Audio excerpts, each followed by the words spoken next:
Je suis très heureux d'être aujourd'hui à Tunis pour cette université d'été. Comme j'anime une université à Bruxelles sur le même thème depuis 15 ans, je suis vraiment heureux de voir qu'on parvient à prendre des initiatives similaires en Tunisie et j'espère que ça continuera dans l'avenir et qui sait, peut-être qu'à un moment donné on parviendra à collaborer dans le cadre de cours d'été entre les deux rives de la Méditerranée. Donc, la liberté de circulation est devenue une réalité pour les Européens. Elle s'est étendue aux citoyens européens. Elle ne concerne aujourd'hui plus uniquement les travailleurs, mais l'ensemble des citoyens. Pour autant que ces personnes répondent à des conditions de base. Et si vous n'êtes pas travailleur, mais que vous vous déplacez en tant que citoyen, vous devez avoir des ressources suffisantes pour subvenir à vos besoins et une assurance maladie. Je ne peux pas rentrer dans ces détails, mais cette évolution s'est produite sous l'influence de la Cour de justice, qui a très fort poussé pour l'élargissement de la liberté de circulation des travailleurs aux citoyens, et aujourd'hui est encore en débat, parce que se pose la question de savoir dans quelle mesure les citoyens européens ont accès à ce qu'on appelle l'assistance sociale, aux droits sociaux de base dans un État membre d'accueil. Et il y a évidemment une contradiction.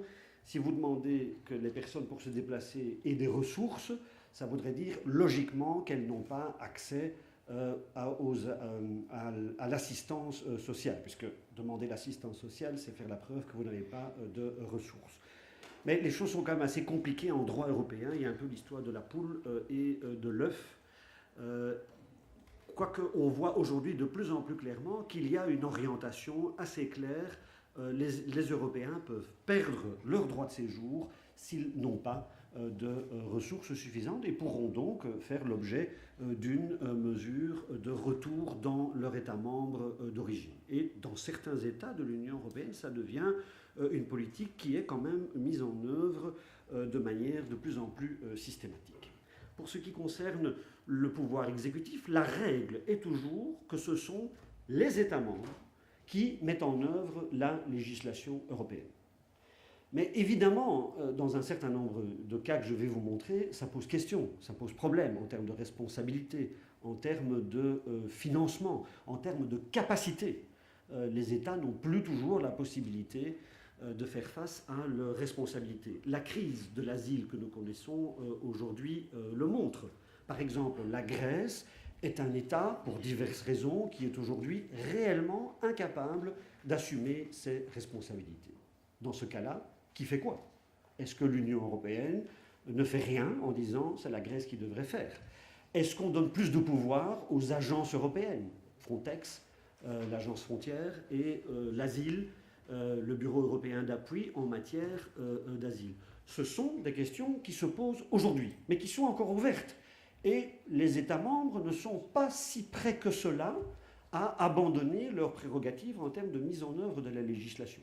Par exemple, l'Italie est quelque peu contradictoire parce qu'elle en appelle à la solidarité européenne, mais d'un autre côté, elle dit aussi que c'est elle qui met en œuvre les législations européennes. Elle n'est pas si prête que cela à accepter facilement ce qu'on appelle dans cet épouvantable jargon bruxellois les hotspots, c'est-à-dire des centres organisés par les agences européennes où le premier accueil, l'identification et l'enregistrement des personnes arrivant, des réfugiés qui arrivent, se réaliseraient. Les Italiens, on le voit actuellement dans les débats, freinent un peu et ne sont pas si près que cela à accepter l'idée que ces hotspots vont être actifs sur leur territoire, parce que ça pose évidemment la question de savoir si ça ne préfigure pas l'avenir, et si on ne va pas entrer au niveau européen dans une nouvelle discussion sur l'européanisation de la mise en œuvre des législations et le pouvoir exécutif. L'idée est vaguement évoquée de créer, ce qui serait cohérent évidemment, des consulats Schengen, c'est-à-dire des consulats uniques pour l'ensemble de la zone Schengen. Mais les États membres ne veulent absolument pas en entendre parler. Ce sera vraisemblablement une évolution à long terme et aussi sous la pression financière, parce que les États membres ont de moins en moins les moyens financiers pour financer leurs consulats et leurs ambassades. Et puis, évidemment, si nous maintenons la politique actuelle, nous sommes face à des défis en termes de gestion et de financement qui sont énormes. Nous soumettons actuellement les ressortissants chinois à un visa de court séjour, mais nous voulons que des millions de touristes chinois viennent dans l'Union européenne. Combien de temps les États membres pourront-ils assumer ces obligations? Donc on peut penser que, notamment sous la pression financière, il y aura un processus de rationalisation et que pourrait émerger à long terme un jour des consulats Schengen, mais on n'en est pas encore là. Dans le domaine des frontières, par contre, on est plus avancé. On a aussi un code frontière qu'on appelle le code Schengen, qui est plus précis que le code visa et qui laisse moins de pouvoir d'appréciation aux gardes frontières confrontés à une personne qui arrive sur le territoire. Notamment parce que pour les nationalités les plus difficiles en termes de contrôle des flux migratoires, le tri est fait par la politique des visas. Donc normalement, les personnes qui arrivent à la frontière, soit ont un visa, et dans ce cas-là, le garde-frontière, dans la plupart des cas, ne va que constater que le visa a bien été délivré, soit proviennent de pays qui ne sont pas soumis à l'obligation de visa et où normalement le risque d'immigration illégale est extrêmement faible. Une directive ensuite qu'on appelle la directive de qualification, et qui est en fait une directive qui détaille la définition du réfugié qui est donnée par la Convention de Genève, qui entre dans des détails pour harmoniser ceci au niveau européen. Et directive qui a aussi créé un statut, je simplifie ici beaucoup les choses, pour les réfugiés de guerre, qu'on appelle la protection subsidiaire, parce qu'elle est complémentaire par rapport au statut de réfugié de la Convention de Genève.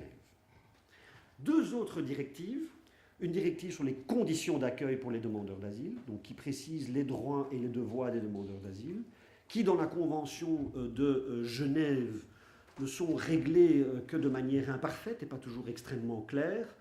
Il y a une doctrine qui prétend que la Convention de Genève s'applique dès le moment où la demande d'asile est introduite, mais elle est loin de faire l'unanimité et elle n'est pas mise en œuvre dans la pratique par la plupart des États. L'Union européenne a, pour ce qui la concerne, clarifié les droits et les devoirs des demandeurs d'asile. Et puis une directive procédure d'asile qui a couvert une matière qui est totalement non régulée par la Convention de Genève, qui a réalisé l'harmonisation la moins poussée. On a fait des progrès en termes de garantie procédurale dans le cadre des procédures d'asile, mais on n'a pas réussi à faire des progrès dans le cadre des types de procédures.